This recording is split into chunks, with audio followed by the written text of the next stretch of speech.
Apakah Anda pernah berada dalam kondisi istri Anda, income-nya lebih besar daripada Anda, dan Anda sebagai seorang suami merasa harga diri Anda mulai jatuh? Apakah pernah ngalamin kayak begitu? Tonton video ini sampai selesai, semoga memberikan pencerahan ya.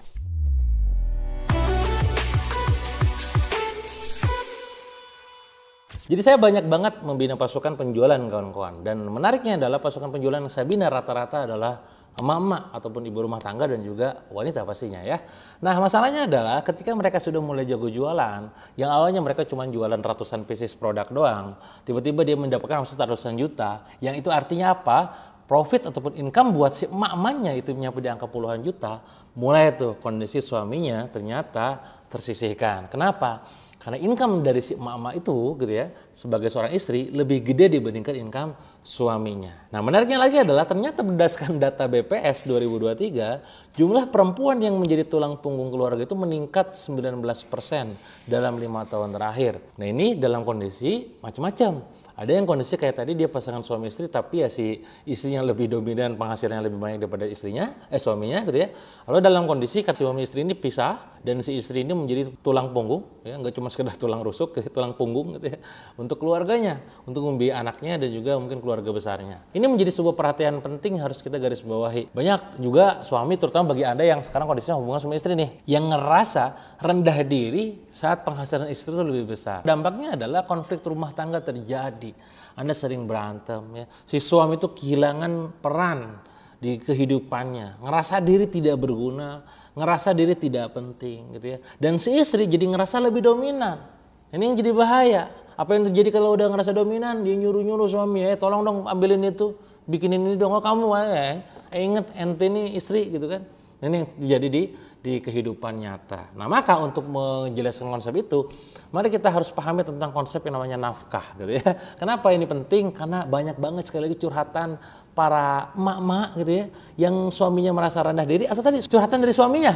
Dan yang paling sering banget sebenarnya kalau datang ke saya itu adalah curhatan para emak-emak, ibu rumah tangga, istri yang ditinggal sama suaminya, artinya dia kondisi pisah, cerai gitu ya, dan si suaminya, mantan suaminya ataupun ayah dari si anak-anaknya tidak bertanggung jawab terhadap anak-anaknya. Ini yang jadi sering terjadi di lapangan gitu. Nafkah itu kawan-kawan, kalau kita ngomongin nafkah itu bukan hanya sekedar uang. Saya ulangi, nafkah itu nggak cuma sekedar uang. Dalam Islam, nafkah itu mencakup pertama makan dan minum.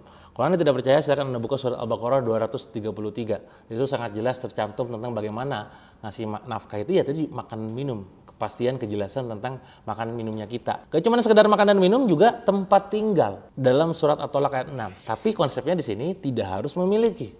Ini yang menjadi masalah besar di luar. Ketika saya mengedukasi orang-orang tentang riba gitu kan, saya bilang ngontrak dulu aja. Orang tiba-tiba tuh emak-emak dan juga rumah tangga itu, mau sampai kapan ngontrak dulu gitu kan, nanti nyicilnya kapan bisa beli rumahnya. Nah, konsepnya buat suami nih ya, nafkah berupa tempat tinggal itu tidak harus memilikinya. Anda bisa ngontrak, Anda bisa ngekos gitu bahasanya. Tidak usah memaksakan punya tapi dengan cara riba, itu bahaya, dosa gitu kan. Nomor 3 adalah nafkah nggak cuma sekedar uang tapi juga pakaian yang layak. Ini banyak tercantum dalam hadis gitu ya, riwayat Muslim juga ada gitu kan. Nah silakan, tentu setiap orang punya style, gaya dan berpakaian masing-masing. Nah, yang keempat adalah perlindungan, bimbingan, kasih sayang dan kepemimpinan spiritual. Ini yang juga tak kalah penting. Nafkah berupa finansial tapi juga spiritual dan juga psikologis. Dan pastinya kalau misalkan sebagai suami ya nafkah biologis gitu kan. Ini poin penting. Jadi Anda harus paham konsep ini. Nah sekarang kalau hubungannya dengan tadi konsep uang gitu ya. Kalau suami gak bisa kasih uang, apa itu artinya suami gagal menafkahi? Menurut Anda gimana tuh? Tetap teman-teman ya, suami tetap wajib menafkahi. Tapi bentuknya bisa jadi variatif sesuai dengan kebutuhannya. Walaupun mungkin secara keuangan dia lagi sulit, tapi minimal menghadirkan ketenangan, sakinah, mawaddah, warahmah, sebagaimana mimpi kita pada saat kita menikah kan begitu ya. Minimal memberikan tanggung jawab terhadap keluarganya, dalam ini adalah istrinya terutama. Islam tidak menuntut yang tidak mampu. Yang penting ada usaha dulu, ikhtiar dulu, tanggung jawab gitu ya. Dan apalagi kita sebagai suami ada qawam, sifat kepemimpinannya. Kalau misalkan kita apa-apa dituntut atas dasar uang, nominal finansial doang, dan itu mengatakan katakanlah gagal, bagaimana dengan orang yang tidak punya uang? Yang miskin gitu ya, yang berada di garis kemiskinan, apakah mereka gagal jadi suami? Apakah mereka gagal jadi ayah? Tidak. Tapi setidaknya usaha dia yang itu akan dilihat. Dan kalau ngomongin soal tentang konsep ini, kita bicara masalah qada dan qadar, takdir, tugas kita ikhtiar, rezeki dari tangan Allah. Kalau kita sudah maksimal bekerja tapi hasilnya masih gitu doang, ya sudah, sabar saja. Kita dihisap dari apa yang kita perjuangkan, kan begitu. Dan kita dihisap dari apa yang kita terima, gitu ya. Apakah kita ini jadi malah sombong, apakah kita bersyukur, sabar, kalem atau gimana, atau marah-marah. Nah itu konsep besarnya. Nah maka kawan-kawan semua, Anda harus paham tentang konsep ini. Nah sekarang, mari kita melihat apa peran baru kita sebagai seorang suami gitu ya. Kalau misalkan apalagi Anda sebagai suami di rumah, apalagi nanti kalau bisnis gitu ya. Pertama, tetap jadi leader dalam arah rumah tangga dan juga keluarga. Mau dibawa kemana ini rumah tangga, mau dibawa kemana ini keluarga gitu kan. Termasuk juga kalau ngomongin soal tentang penghasilan, target kita mau berapa di tahun ini, bulan ini berapa, mau kemanain aja dan seterusnya. Itu harus clear. Harus mendukung pekerjaan, terutama usaha dari istri. Bukan ngerasa tertinggal gitu ya. Misalkan dia pengen usaha jualan produknya misalkan skincare, herbal, kosmetik seperti yang sekarang sedang saya jalankan di SR12, banyak mama gitu ya. Nanti kalau misalkan Anda mau join silakan Anda klik link yang ada di kolom komen gitu kan. Itu banyak mama yang jualan tuh, support sama suaminya. Insya Allah ridho suami itu akan mempermudah rezeki bagi istrinya. Ujung-ujungnya apa ya, kebahagiaan buat Anda juga gitu. Atau mungkin tadi si istri pengen kuliah lagi, nah Anda support sebagai suami.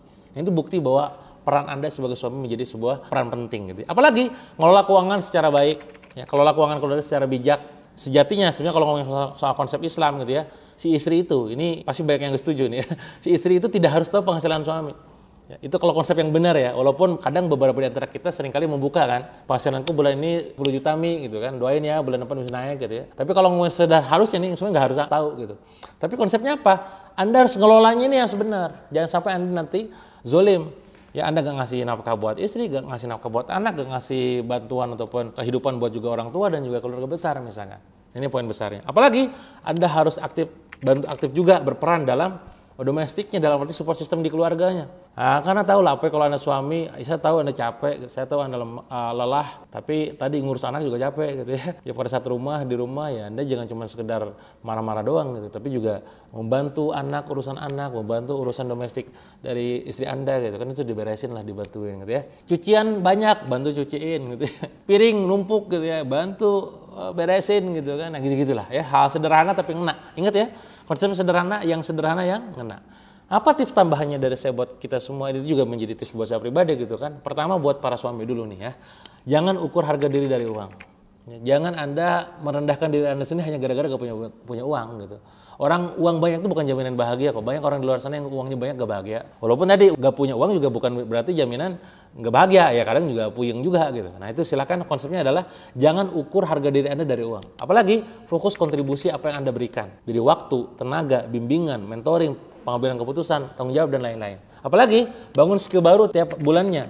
Skill konten, skill copywriting, skill personal branding, skill ngiklan. Apalagi kalau Anda pengen jalanin bisnis baru. Itu menjadi poin penting buat para suami, buat para istri. Satu, tetap hormati peran suami Anda sebagai kepala keluarga. Ya, jangan mentang-mentang income Anda gede, jangan mentang-mentang income Anda lebih banyak daripada suami Anda bisa nginjek-injek dia gitu ya. Yang itu nanti akhirnya membuat dia jadi ngerasa ciut dan akhirnya merasa rendah diri. Gitu ya. Apalagi jangan mengungkit penghasilan terus-terusan. Apalagi kalau sampai misalkan tadi, aku kan penghasilan sekian, lebih gede dari kamu. Berantem nih.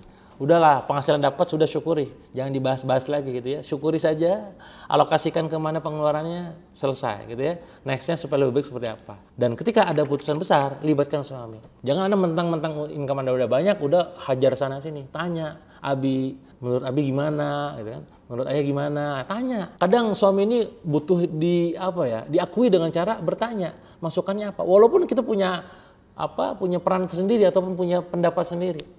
Nah, tapi diajak diskusi, diajak ngobrol. Nah, saya pribadi kawan-kawan semua sekarang gitu ya, banyak banget tuh dapat cerita dari teman-teman di luar sana yang pasangan suami istri. Pernah saya ketemu di Madinah gitu ya, di tempat yang sangat luar biasa. Si suaminya curhat ya. Kenapa curhat? Karena sekamar sama saya.